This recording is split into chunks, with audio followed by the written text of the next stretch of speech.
আজকে যারা নির্বাচন পেছানোর কথা বলছে, শেখ হাসিনা তো মজা পেয়েছিল একতরফা নির্বাচন করে। বিএনপি এবং অন্যান্য গণতন্ত্রগামী রাজনৈতিক দলকে জেলে ঢুকিয়ে বন্দী করে তিনি নির্বাচন করেছেন। আজকে তো 16-17 বছর জনগণ তার ভোট দিতে পারেনি। আর যখনই শেখ হাসিনা মনে করেছেন যে বিরোধী দল নির্বাচন করতে পারে, তখন সেটা দমন করেছেন নিষ্ঠুরভাবে।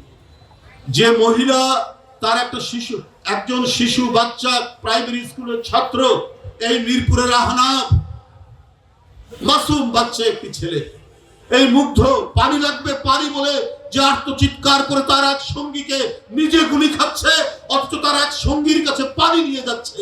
এই ধরনের শহীদি দৃষ্টান্ত পৃথিবীতে খুব বিরল।